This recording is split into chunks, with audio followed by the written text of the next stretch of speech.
Awesome. We're online. Brian, maybe you could try to, if you go on YouTube and use the YouTube link and then share it on Twitter. And just, open YouTube and see if it actually broadcasts to YouTube. Okay. What happens if I open YouTube right now while I'm in this Hangout? Will it explode? Yeah, it's working. It's working. Okay, awesome. Okay, let's see. I'll share. Oh my gosh. Okay, we're gonna close that down before I get incepted. And I'll share it. Cool. You see my screen as well? Yep. Awesome. Okay. This is the first kind of like official update after the 1.0 release. I don't know what to say about the release. It went well. It was fun having, I think we had 4 hours together hacking. Я? Серьезно, что ли? Вот так. Ну что-то косячнул. Could you mute, Alexei? Oh, sorry. No, it's okay. We had 4 hours, and I had a beer at the end, so I'm happy. We have our Twitter account. We tried to post some stuff on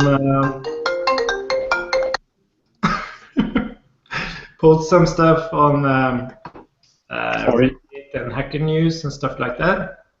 But these things takes time. First of all, if new people get to the project, they have to try it out, and maybe one of 1,000 writes an article about it, and that is how it goes. That's how things get spread. So that just takes time. But I do hope we get some more attention than what we have so far. But then again, I really like our small community because it's manageable. So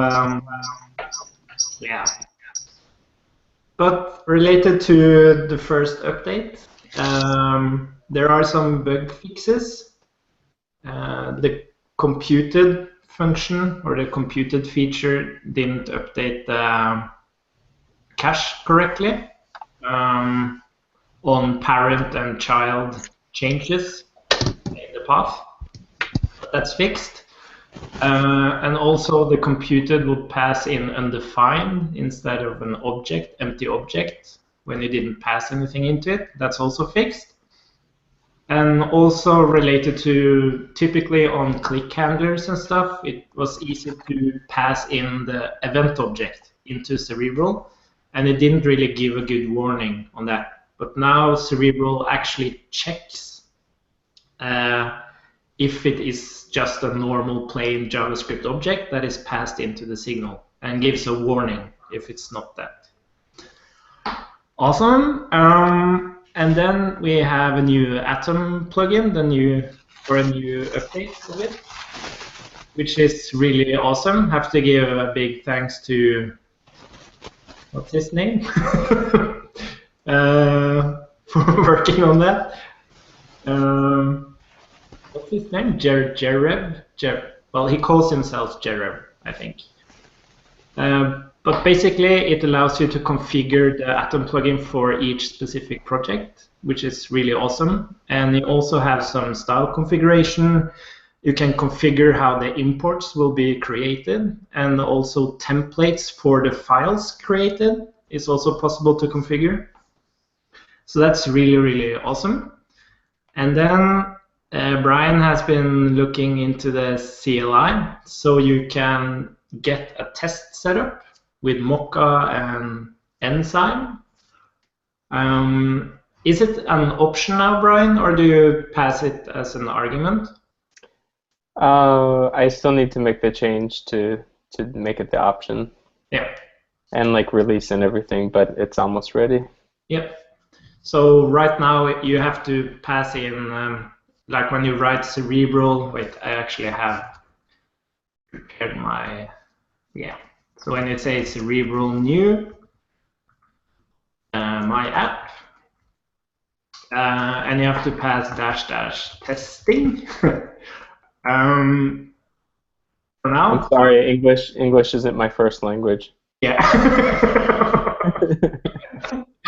But this will be changed so that you get an option instead. So when you only do Cerebral new app, and then you will get an option for actually creating the project with testing.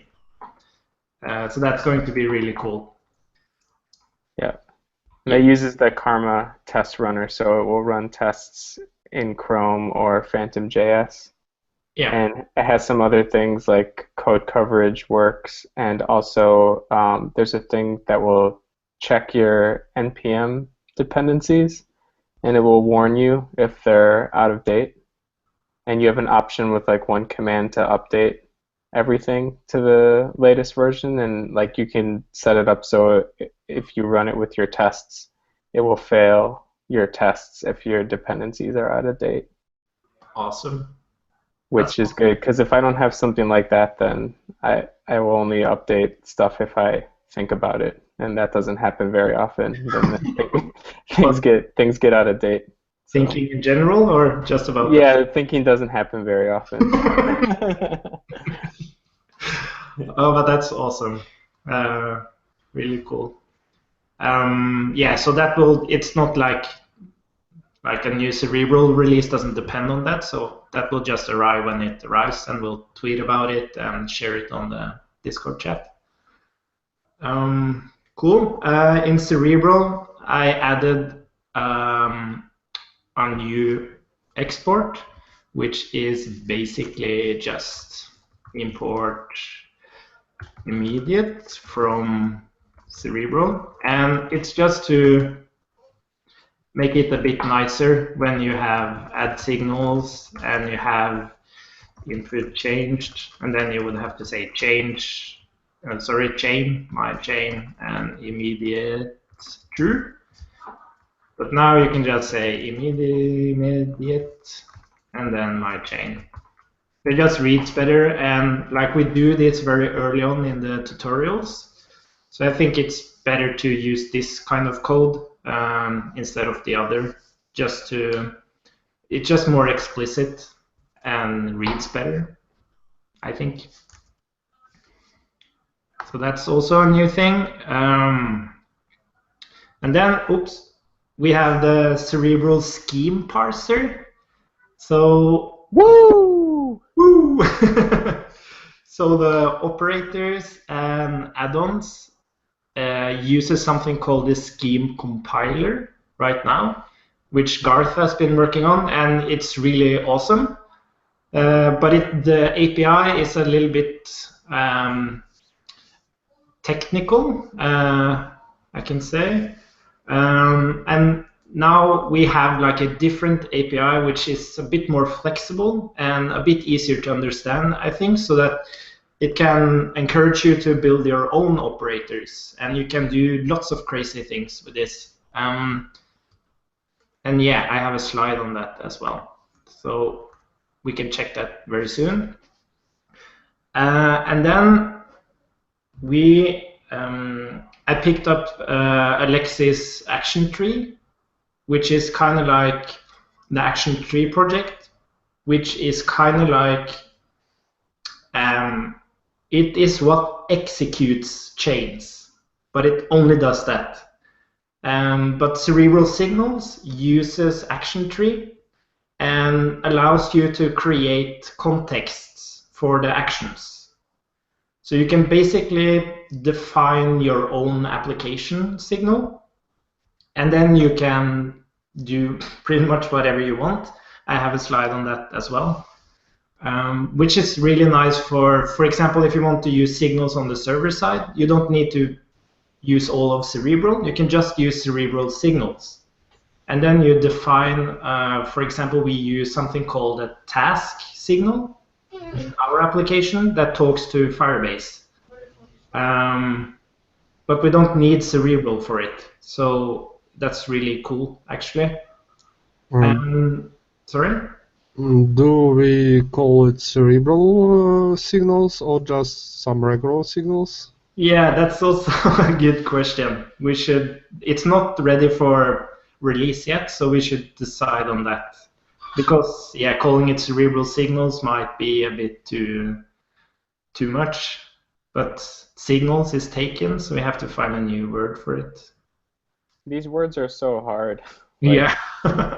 Even action has been redefined, or means different things, Yeah. even within just the front end community, JavaScript community. Yeah. And signals too, because there were Elm signals and Cerebral signals and Yeah, and the name signals was really related to something happening in your app. right. But now it's kind of completely imperative. So it's more about running a flow that can be Right. composed with synchronous and asynchronous and parallel asynchronous and nested, and yeah, it's more Is there a name for that? I mean, that's pretty catchy, Christian, like running a flow that can be composed of synchronous and asynchronous functions. That rolls off the tongue all right, but yeah. So you're not using the state tree in at the server side. So that's why. So this, like when you create a signal or a signal factory, it doesn't do anything really. You can run it, but the context of each action doesn't have anything. So you have to, when you create your signal factory, like your application-specific signal, you have to define the context. I have an example in a Okay, cool. So yeah, let's just jump to the scheme parser first, and we can talk more about cerebral signals. So the scheme parser works like this. You can import it as parse scheme from Cerebral if you want to create your own operator stuff. But basically, it has nothing to do with operators or Cerebral. It just parses a string. But it's opinionated, of course, of how it actually parses it. So what it expects is that when you parse this string up here, is that if it finds something at the start and then you have a colon, that is called a target. And then it will have a value, and that will be whatever is after the colon. And then you have the possibility to actually grab the value. So this is the static value, but then you can grab the value. And what will happen is that it analyzes the value, and it will call this callback, this function, every time it meets a new scheme. So a new scheme here will be input :id, which has the target input, and the value is id. And then I was wondering about that, Christian, of why it's kind of like a callback style instead of just giving you a data structure with any of the schemes parsed like that. Like it could just be an array, right, containing each of the targets and values for the schemes. Yeah, but then you would have to manually, because you want to replace this. Oh, I see. Okay. So it makes sense to do it iteratively. So it makes sense to do it iteratively. Yeah, because you might have something in between the input and the state here, like dot whatever dot, and then you have the. I see. Yeah. So now you just one at a time as a callback. Yeah. Okay. And whatever you return is replaced in that scheme. Cool. So here you can see when it finds input, it just returns whoop, and if it's not input, it returns what. And as you can see, the new string down here will be whatever is replaced. So what we do in Cerebral is that we use the target to point to either the input on the action or the state or the output or basically whatever we want. But you can imagine if you combine this, like you created some context provider and then you have some special operators for that context provider, which allows you to do all sorts of things.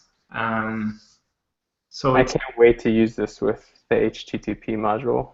Yeah, that's a really good example.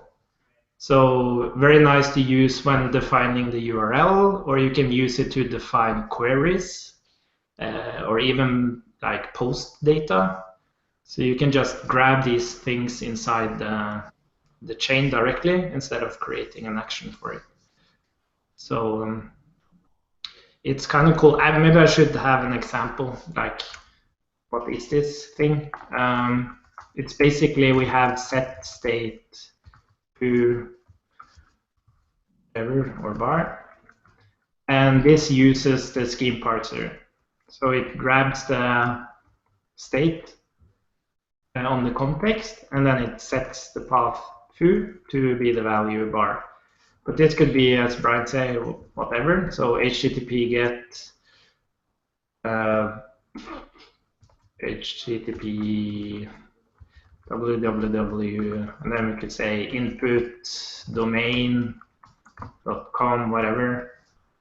And maybe you wanted to pass it a query, and then you could say limit, and then you could even say like state some query. It might, like, there's a balance to this stuff, because this is not really code, it's not JavaScript, it's just strings. And this is the balance. Like, you can combine this stuff with like TypeScript and like type checking and all this, but it's crazy powerful. It lets you kind of like create your own domain language. So you become very productive, but there's kind of like a catch here, and that is that it's not really code. But then again, I think it's good though. It's kind of like a Cerebral DSL kind of for doing this stuff, but you're never like forced to do it. Like you can always just use a regular action in JavaScript if you want. So that's why I think it's cool. Yeah. It's not like some framework where you come in and they have their alternate universe, right? Where it's some weird thing where you have to learn their special syntax for doing normal JavaScript stuff. It's just like a optimization kind of. Yeah. And then you have Angular templates, for example. It's not Yeah, exactly. Yeah. So it kind of, in regards of super clean low-level code, like from the hardcore programmer perspective, this is like, what? You can't do this kind of thing.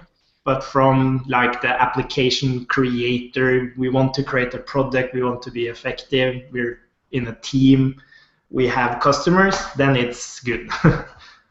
I think it's, like HTTP is like something that everyone needs to deal with in every app. And it's like, it's boilerplate, Like the special thing about your application is not how you make your HTTP call to get data.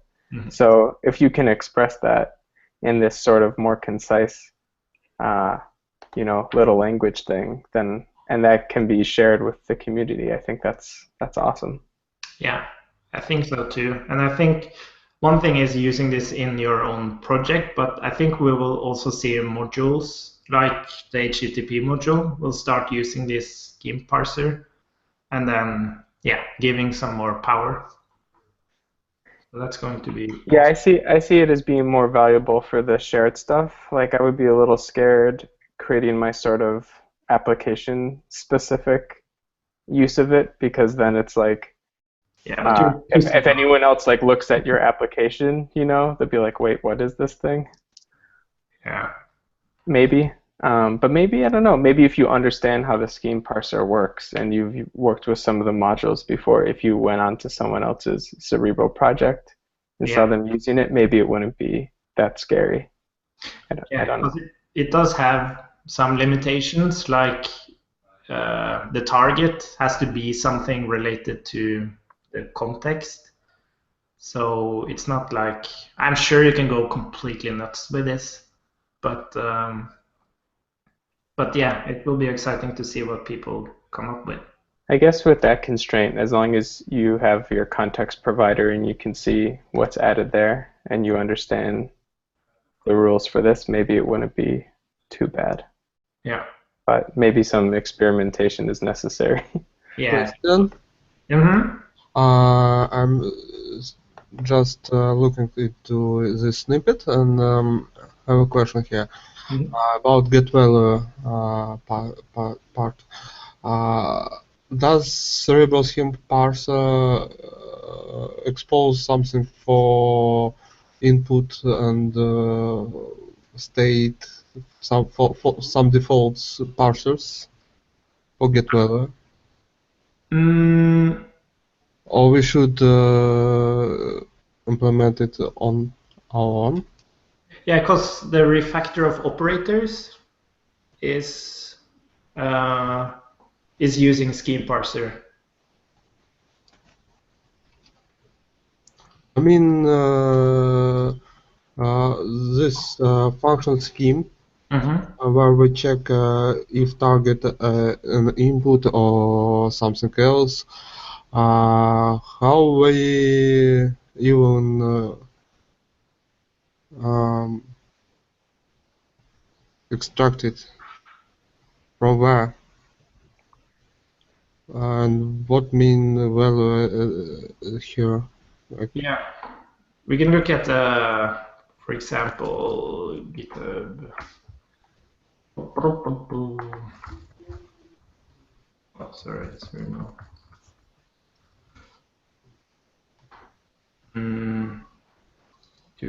Is this the latest one?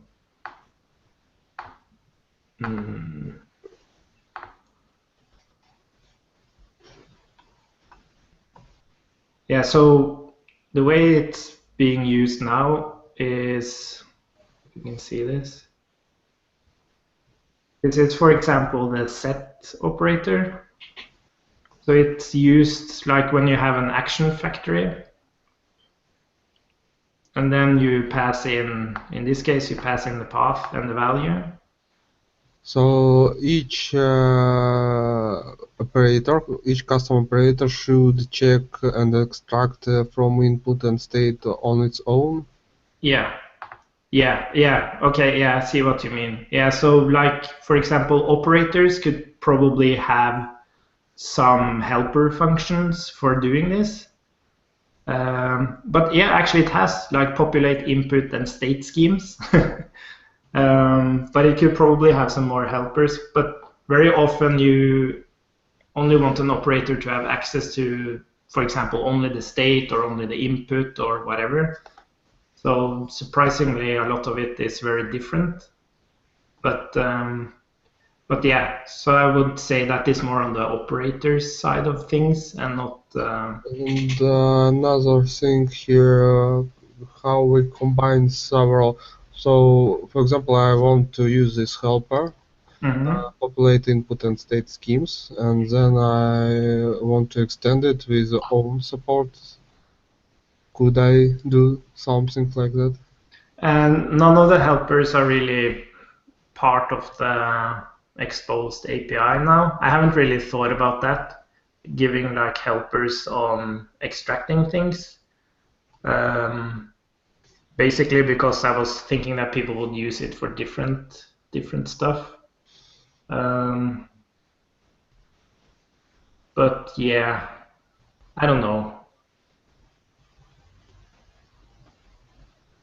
We could document the helpers that is used inside operators if you want to do things like, for example, I don't know what that would be. Yeah, for example, populate, what was it? Input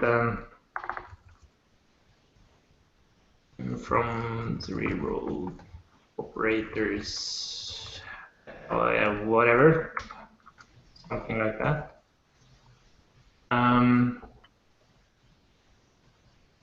Yeah, maybe that. I think, but we can add that later. I'm not sure how people will use it yet.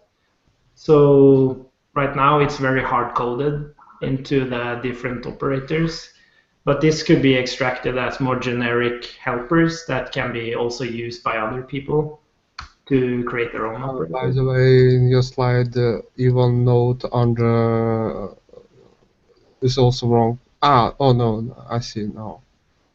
From parse. But it's a really good question because, but I think we will notice that very quickly if people start asking for, I'm doing this all the time, and it would be nice to have like a function that just extract state and input for me. And then, as you say, you could compose it with something else, like you want to grab something custom in your app.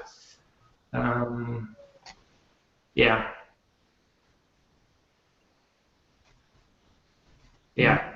But we should just get it out there and see what people use it for, and then we will find a good way to help them if they need it. But that's good input. So maybe we just put several functions for get value some way, like middlewares or reducers, like that. Yeah. So I may be off, but I'm imagining this will just be sort of a function around get value that will just say if the scheme target is input, and then it will grab that value from input. Is that sort of what we're talking about? Yeah. Okay. Just looking strange for me that each operator has responsibility for what means input and state. Yeah. It's a good point. It's the balance between, like, one thing is operators is of course it knows about where it's going to be used. So operators should definitely have functions for doing this, because a lot of them are grabbing input and state and output and stuff like that. But like the core, like the Cerebral parser shouldn't say anything about that really, because you can use it for anything. You don't necessarily even want to use it inside an action. Maybe you want to use it for something completely different.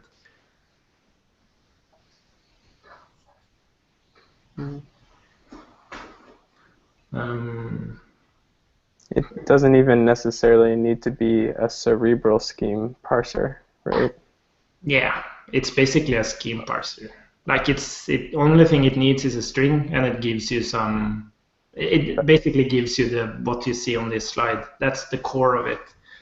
But it's very opinionated on string format, so it's Cerebral scheme parser. But I just looked into sources and think that might be this scheme parser could be included just to core. Not directly included into index and build, but live in a main repo.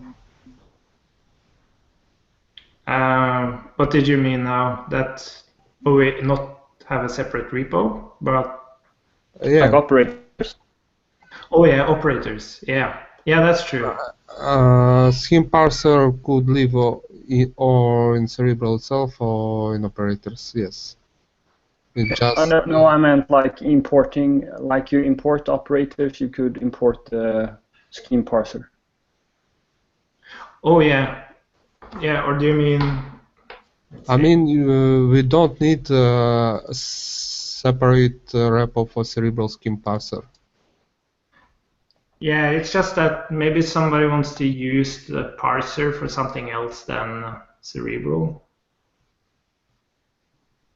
Like maybe somebody just likes the fact that you can parse a string and get a target. And just a little helper function that would be easier to reuse it by copy paste. I don't think it worth to expose a separate package much. Yeah. And it's very opinionated about string format, so I don't believe it would be used a lot outside Cerebral. Yeah, that might be true. Yeah, but it doesn't hurt. Yeah, I was just going to say, what's the disadvantage of having it be a separate repo?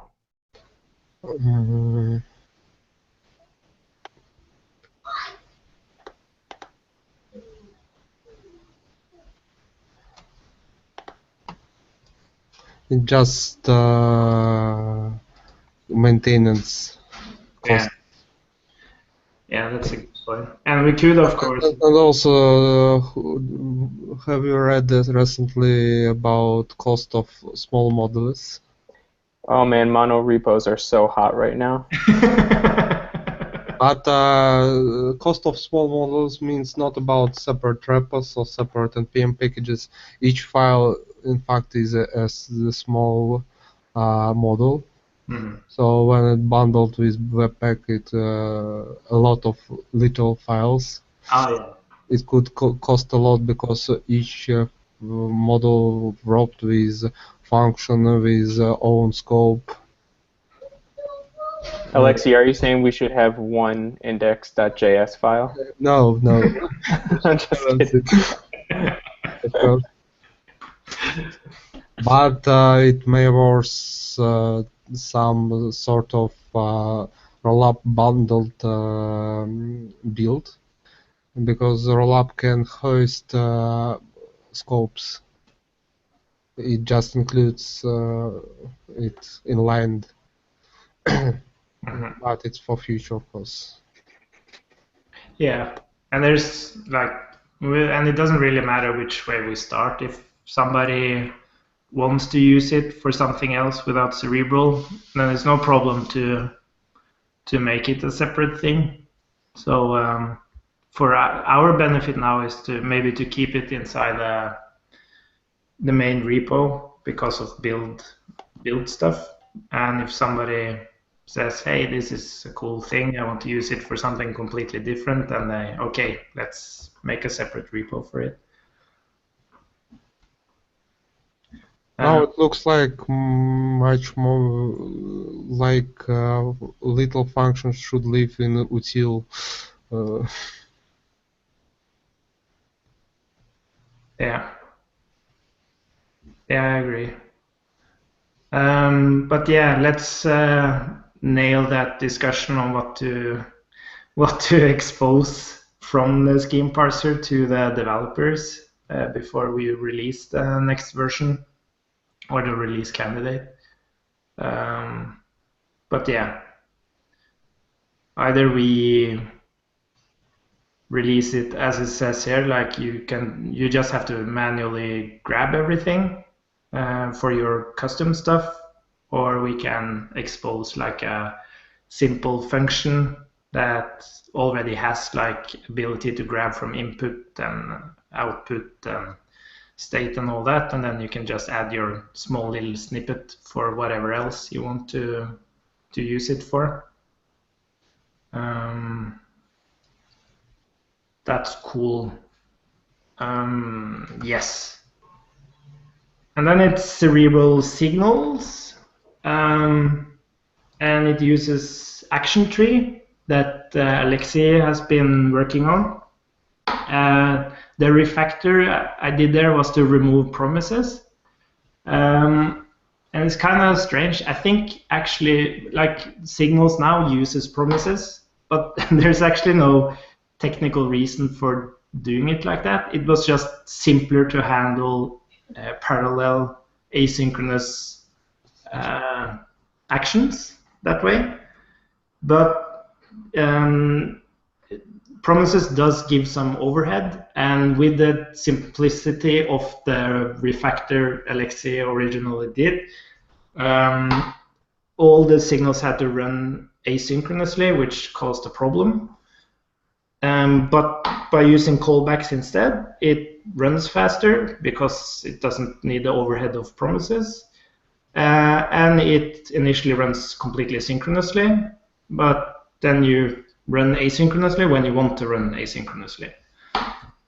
So that's really cool. And also we don't get the issue where promises swallows errors and stuff.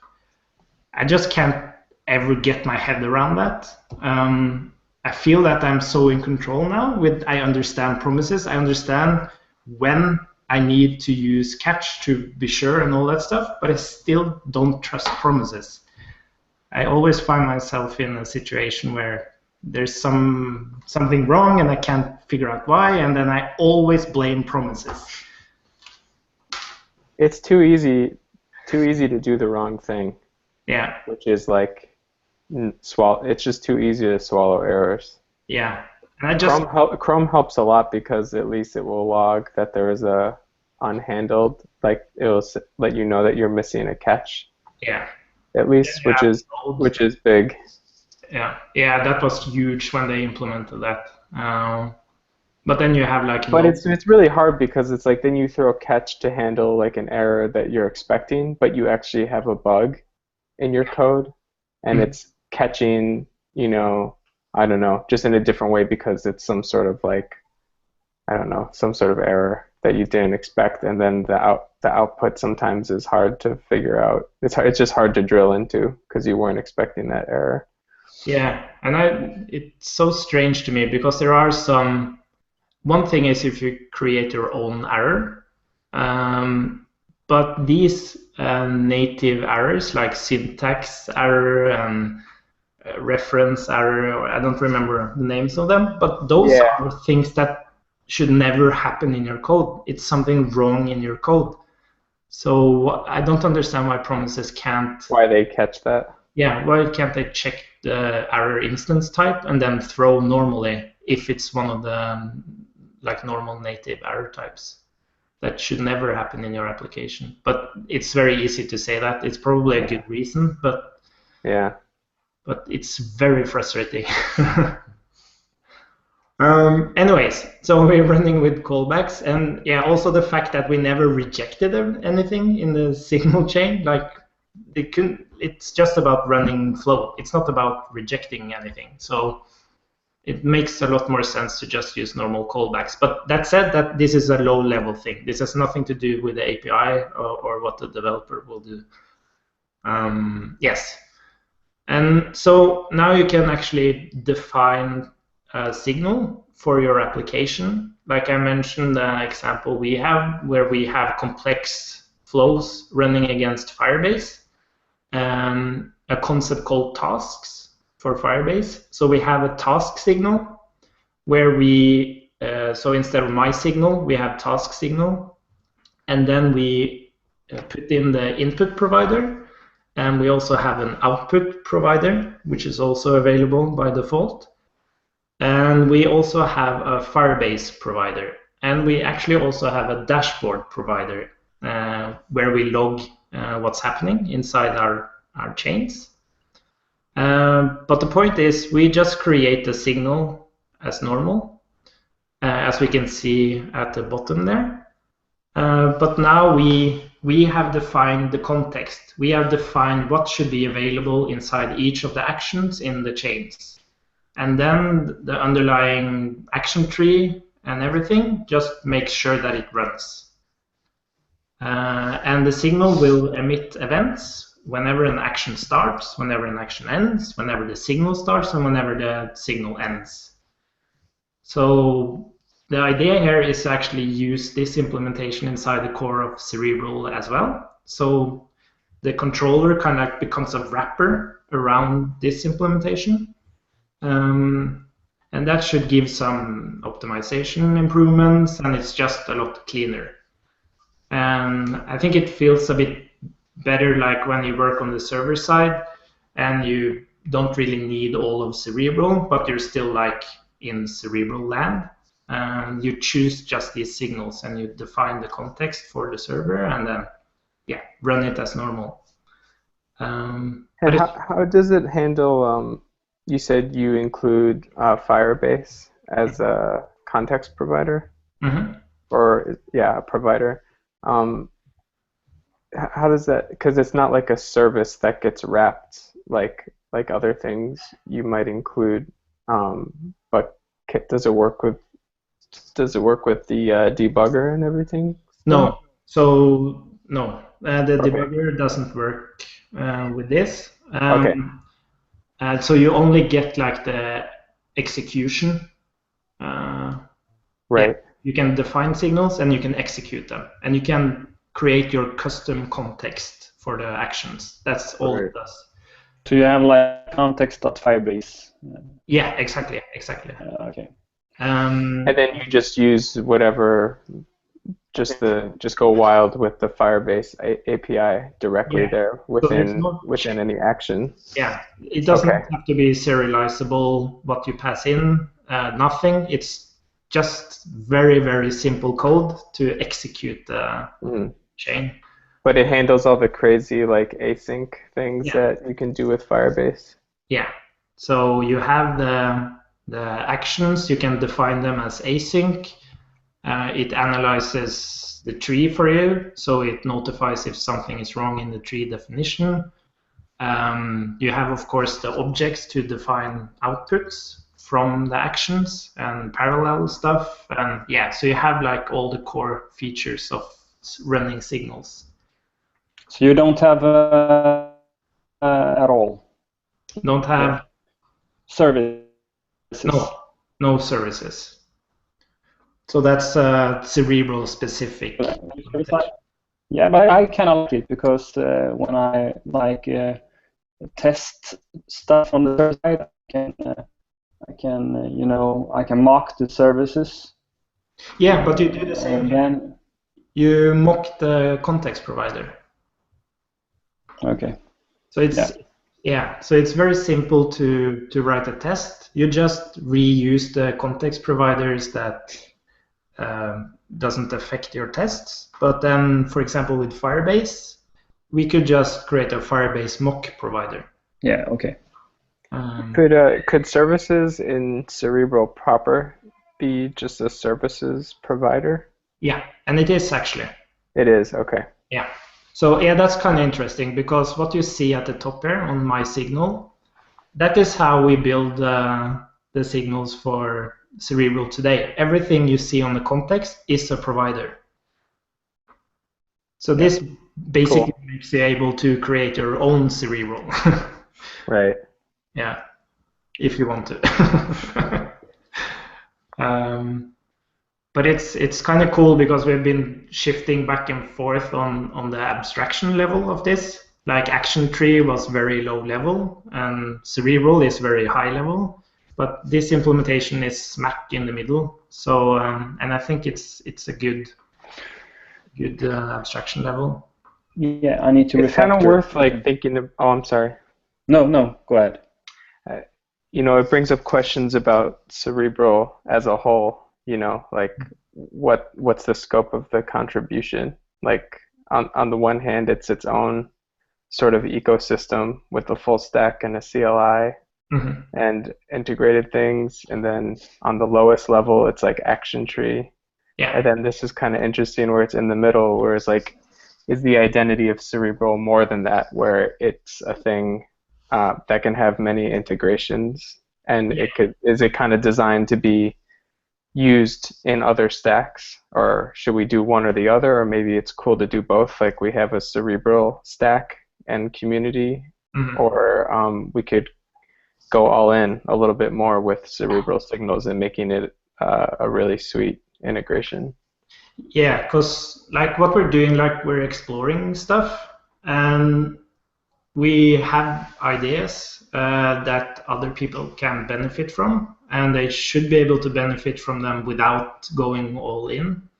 Because what we're doing with Cerebral is exploring the part of application development where an event happens in your app, and then there are it's a very complex flow of how your application changes its state with many different steps that can have many different directions. While other projects like MobX and Redux, I can't really imagine any project that really tries to solve that part of the life or the cycle of application updates. So, for example, the signals implementation, you could very easily create a context provider that are all the models of your application. And then you could combine it with MobX, for example.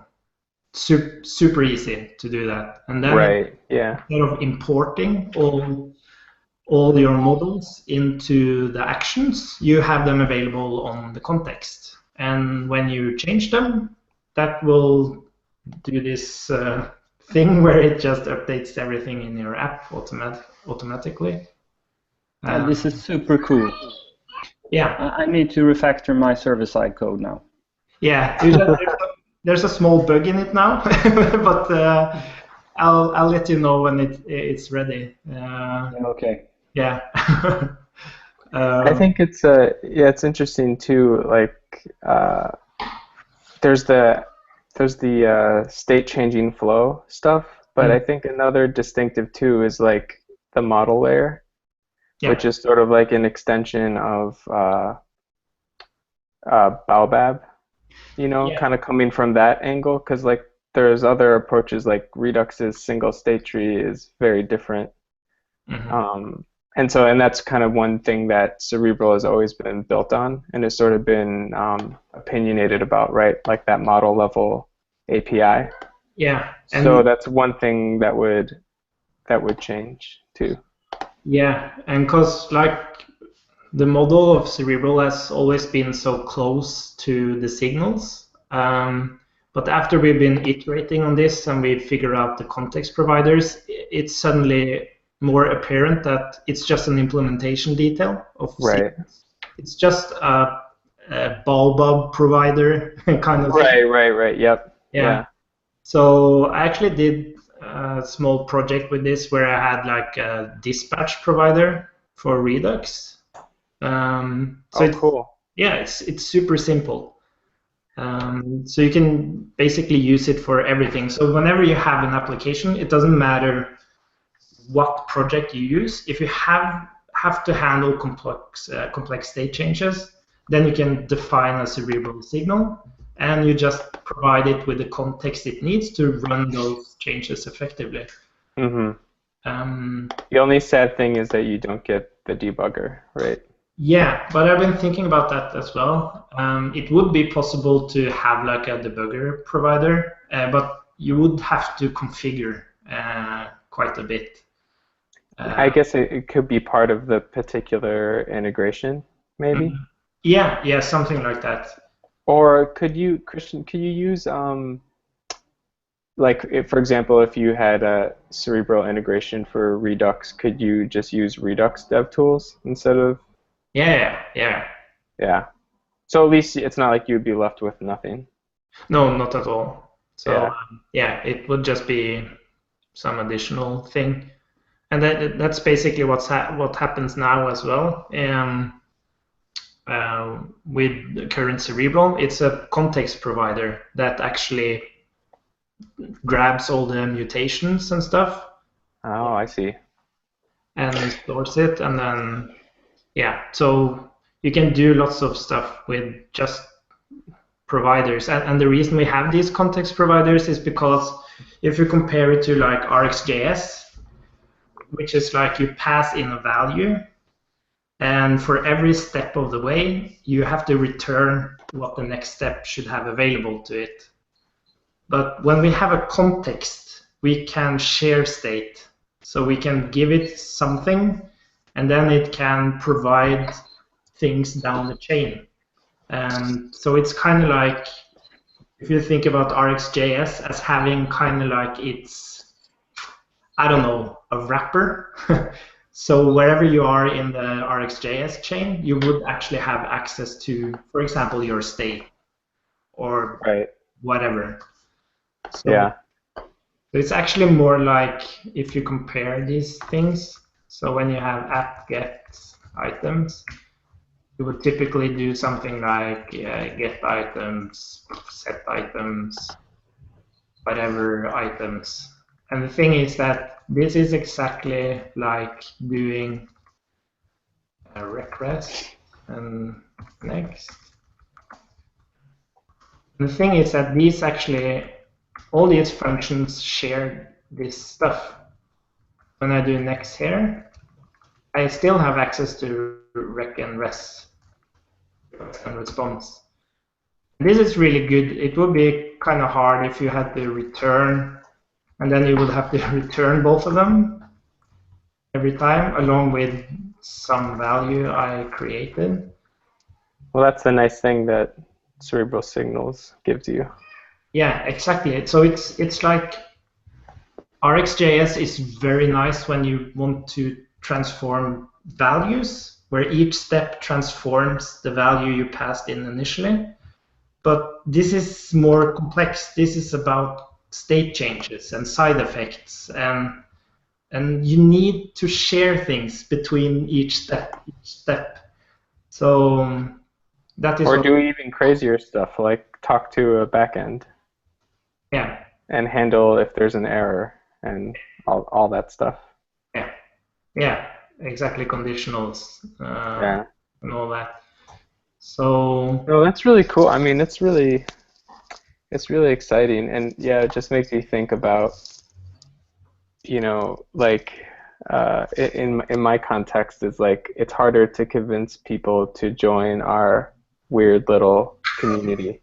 You know what I mean, just from a business perspective, and something like this providing integrations is could be just a really awesome way to grow and use Cerebral without having to go all in on the stack. Yeah, exactly, and it fits in with lots of more stuff, and it's a lot easier to, for example, if you go to a conference and you want to talk about something, this is something to talk about, like not talk about Cerebral, but talking about the essence of it. Right. And it keeps it from being yet another JavaScript framework. Yeah, exactly. So this is becoming like more like a tool in the family of RxJS and Lodash and that kind of tool. It's not a framework at all, and you can use it for whatever you want, and you can that's cool. whatever you want. And I really like that. Like, yeah, just already thinking about how to explain it, and talk about it. Like, even just imagining the website, it's like you have this tool, like you said, like Lodash or Rx, and it can be explained completely in terms of that. Mm-hmm. And here's how to integrate it into your application. And then on the other hand, you have, the framework on top of that, the Cerebral stack, which is everything we have now. Yeah. And kind of keeping those two things separate. Yeah, and I think, like we are going to use this, or I have started refactoring our project to use this now, and as Matthias says, they're going to use it as well, and we will just write about it and talk about it and encourage people to, if they have to handle complex state changes in other applications, they can try this. And then we'll see where it goes. It's just really nice to be able to bring ideas from the rather large scale of Cerebral to its essence, and then let other people use it as well. Well, it pretty much hits the sweet spot for me too, because at work talking with my coworkers, they're pretty much like, if we do a new app, it's got to be Redux, because that's the community standard. Yeah. So, but, with something like this, like, I could have my Cerebral too. Yeah, exactly. I think a lot of people, that's why MobX and Redux have done so well in the first place, is because you can integrate them like that gradually. Yeah. Without changing, everything. Yeah, that's true.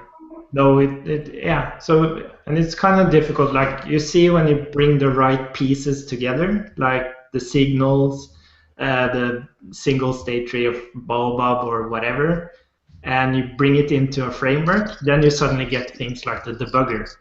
Like, it's very, very difficult to create a completely generic debugger provider for signals, and then because you can do so many things with it. So you have kind of like two sides to it. Like, it's good to have combined pieces to do more than you could ever do with each single piece. Yeah, like the full integrated experience. Yeah, exactly. So Cerebral from the CLI to the debugger and the documentation and everything. Yeah, exactly. So the Firebase provider, you talk to the Firebase provider, and then at the client side, you're syncing the data up, or isn't that overhead to talk to Firebase via the server? Yeah, I'm planning to have a presentation on our project because it's very interesting how it works. But when I say we use Firebase on the server side, that is what we call, well, we call it a service, but it's actually a concept called Firebase queue. So when something happens on the client, for example, you post something, then the client will just add a task in a queue inside Firebase. So our client application just talks directly to Firebase. And then there's a separate application we call just a service, and that listens to that queue inside Firebase. And then it picks up tasks, and then it runs logic using Cerebral signals to update Firebase again. And then the client listens to changes in Firebase and updates. So they are very separate things. But it's really cool. It's really great architecture, actually. So you're skipping the sockets and socket IO and everything and just talks to Firebase in there. Okay. Yeah. And it's super weird that you kind of like have your client completely separate from your business logic on the server side. Kind of like the Firebase becomes the communicator between your client and your business logic on the server side. But it's amazing. It's such a great service. But yeah, I can have a presentation on it. It's really cool. Okay. Cool. Sweet. Yeah.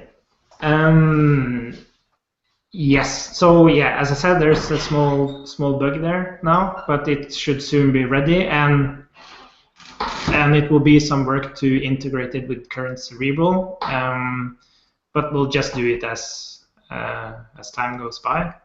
So we'll talk more about it.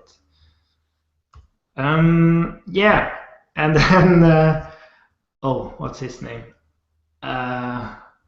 Oh man, now I forget. Anyways, Tom? Yeah, Tom. Yeah, Tom. That's right.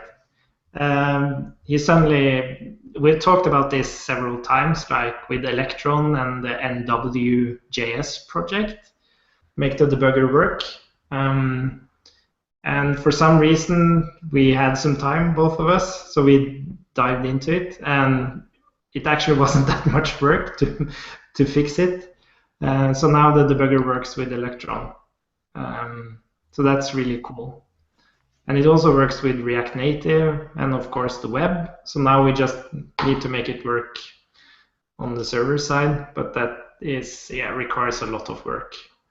It's really amazing to see the guy who has built all the Redux development tools. It seems like he works on it 100%. It's insane how productive he is.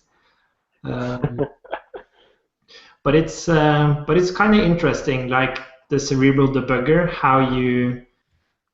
it's higher level than all the other dev tools. Like the Redux dev tools is still just about each dispatch to the reducers.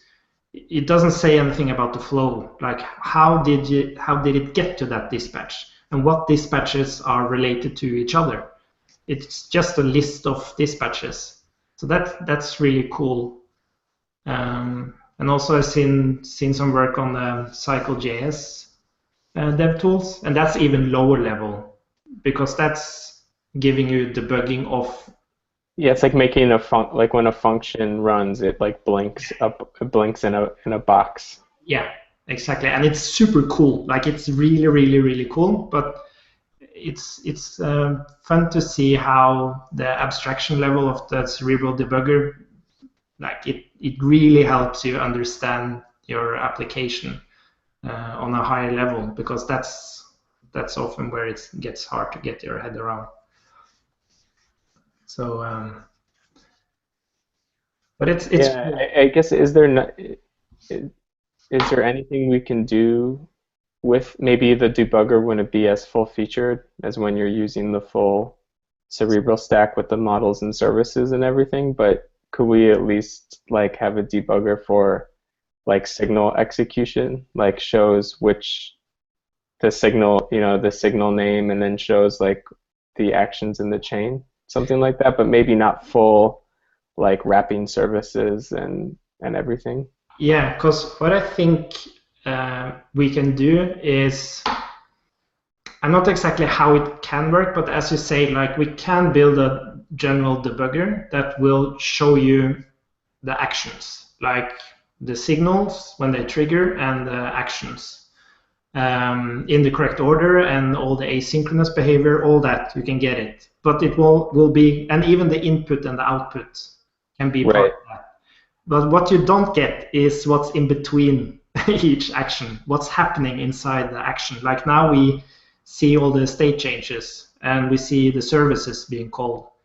But that should be possible to make it generic, so that you rather define, okay, I am interested in when these methods are called on the content. Right. And then this debugger provider will just wrap all those functions and pass information about when they're being called. Right, right. What arguments. Because yeah, again, so the Cerebral one will just be one implementation of that where it's configured for you automatically to wrap the model and to wrap the services and stuff. Yeah, exactly. Yeah. Even without that though, don't you think just the the signal name with the list of actions and input and output, like with the ability to just stick a debugger inside one of the actions if you feel like something is weird, like even just that is like super valuable, I think. Yeah, that's true. Even without wrapping, so it's like could release a version with just that, which is a lot easier, and then like iterate to make the wrapping more generic for more information. Yeah, that's very true. So yeah, it's going to be very exciting to see where this goes. And like my mind started going this way when Matthias and the gang over there started using Cerebral on the server side. That it had never crossed my mind, and that is the reason why we started using it with Firebase, and it's awesome. Yeah. Yeah, we use before and after for the code that was pasted in there. It's insane. Yeah, because I couldn't believe that was your server-side code. Exactly. To be honest. And the reason it's so complex is that with Firebase, we have to do so many requests, and we have to grab some data, and we need that data for something later. So with promises, we had to open up each part of the promise chain so that we could update variables, global variables, outer scope variables, so they can be shared between each step of the promise chain, which is really crappy. So yeah, it's. I think that shared state is just asking for bugs. Yeah, it doesn't. It forces you to write ugly code. You can't separate it. Everything's now suddenly connected.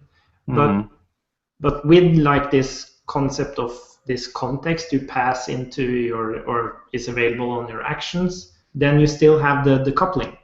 Yeah, it's shared, but like safe and completely like understandable. Yeah. And, so on the server-side code, I'm running MongoDB, right? So state.get, state.set, etc. goes through Mongo. I'm planning to go through MongoDB, but so I should create a provider instead. Yes, exactly. So you create MongoDB provider. Maybe you create it completely generic so that other people. So this is kind of like what I'm picturing is that now you have two default providers with Cerebral signals, which is the input provider and the output provider. But imagine that people start creating providers for, like for example, Redux or MongoDB or whatever you want to have access to inside these actions. And Horizon provider. Horizon provider, yeah. And do modules work just as normal, like shared modules?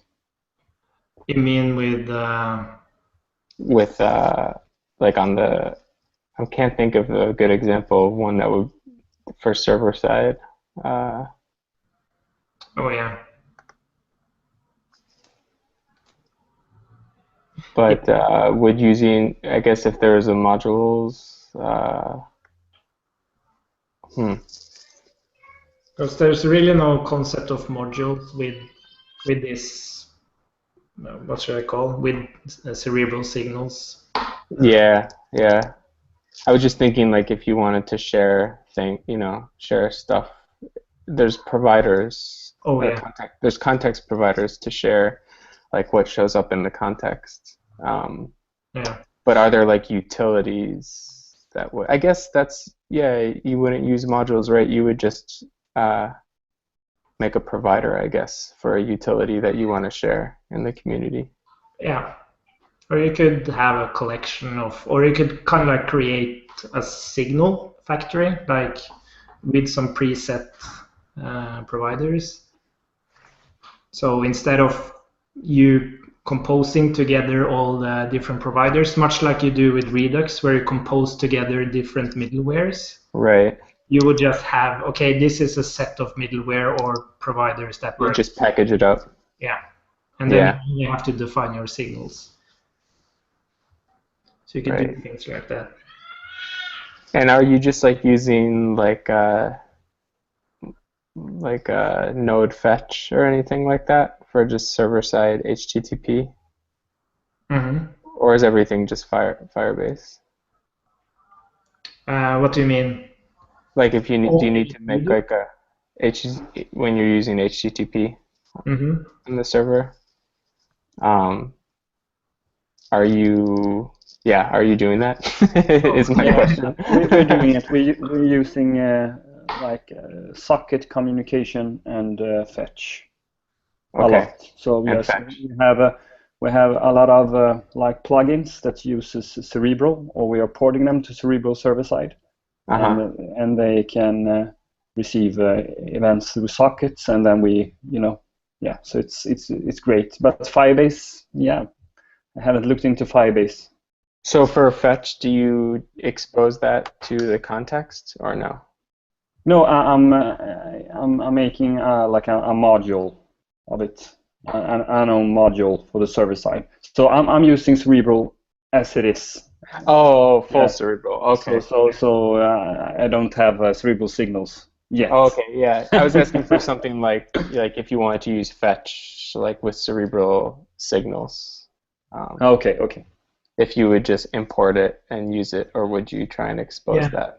But that is closely related to testing, because testing is generally very hard to do when you have asynchronous functions or functions that does asynchronous stuff. But when you have this concept of context providers, then it's kind of like injecting. So if you would add like a fetch provider, it would be very easy to test each of these functions. Yeah, just very easy to mock it. Yeah. So you kind of you have a very it takes the place of services in full Cerebral, pretty much. Yeah. Cool. So yeah, having it injected makes it so much easier to test. Yeah. And it's like a very generic concept, so it's easier to, like we talk about, if somebody creates a MongoDB context provider, then anyone can use it, and they just mock it the way they want to. So yeah, it's kind of cool. So we'll see where that goes. Another thing with the debugger is that you don't have to refresh anymore when you it was just like one line of code, but it's crazy complex how the debugger, like the environment of the debugger, because you have the dev tools in Cerebral itself on the client, and then you have the Chrome extension, but the Chrome extension injects a script to your page, and then it has a background script it runs, and then it has an actual debugger. So trying to figure out why this didn't work, there are 4 different places there can be an issue, and it's just a terrible experience changing the code of these Chrome extensions, because you can never really trust if it's actually the latest version you're running, so you're constantly deleting the Chrome extension and adding it again just to make sure, and you close everything and open it. It was like doing web development in way back, where you always have to clear the cache of the browser whenever you did a code change. So yeah, but finally I found out where it was supposed to be fixed, and it was very easy. I love when it's like changing one line. Yeah. Oh, yeah. No, I don't want to talk anymore about it. Yes, so the plan is to release a release candidate of version 1.1.0 of Cerebral. And what we've been talking about now is going to be part of that release. We just have to land on the scheme parser thingy, and we had an issue just before we went on here about add-ons, but that should be solved. So we will just notify on Twitter and the Discord channel when it's ready. But all the stuff we've been talking about now is about this release. Oh, I just thought of another, sorry, like with the scheme parser thing, like using it in Cerebral signals is another reason why you wouldn't want to include it in Cerebral itself, right? Yeah, that's a good point. Because I would, if I was using Cerebral signals, I would definitely want to take advantage of that. Mm-hmm. Yeah. Yeah, that's a good point. We'll have to have a small discussion on it on Discord, and I'm sure we'll agree on an approach there, so we can get this. There will be blood. There will be blood. But that's good, and I also have to say thanks to Alexei for spending time with us. I laughed so hard when on Monday he shared on was it Daddy Pro Tips channel? Yeah, he just pops in there. He's like, oh yeah, by the way, guys, I'm a dad again. And NBD. Yeah. No big deal. Hey guys, I'm going to the store. I'm gonna pick up some bread, some cheese. You need anything? Oh, by the way, I'm a dad again. And I have a feeling like Alexei is this kind of guy who has been planning this joke forever, so he didn't say anything in Vienna just to wait for this joke to be as good as it is. Oh, it's really cool. Oh, congratulations, Alexei. Yeah. Yeah, congrats. How you holding up over there? Getting any sleep? I'm sleep well always, and even with first daughter, I can sleep even if she lies right near me, and she can have a high volume of her scream, and I can sleep all the way. But if my wife just called me with swear, "Hey, Alexei," and I awoke at the same moment, and I opened my eyes and I realized that my baby lies right to me and is screaming like I don't know how to describe it, and I can't hear her through the sleep, but I hear my wife.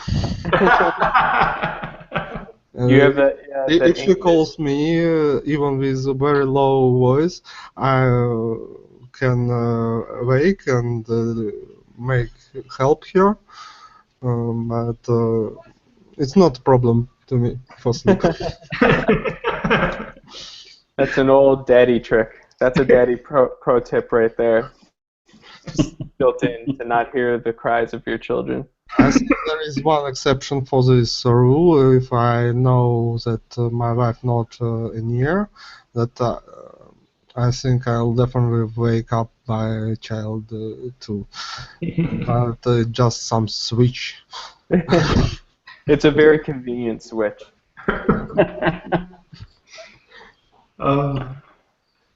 But yeah, cool. We should have a hangout looking through the pictures from Vienna. We haven't done that yet. But I guess we will have another hangout when we officially release 1.1.0, so where we can watch some pics then. Yeah, but you guys will be posted about the progress, so I have to get home, but let's have a small discussion on the Discord on how to expose scheme parser and decide on that, and then it seems that we're ready to package it up as a release candidate. So that's awesome. Thanks. Yeah, boys. Thanks. Thanks for a good hang.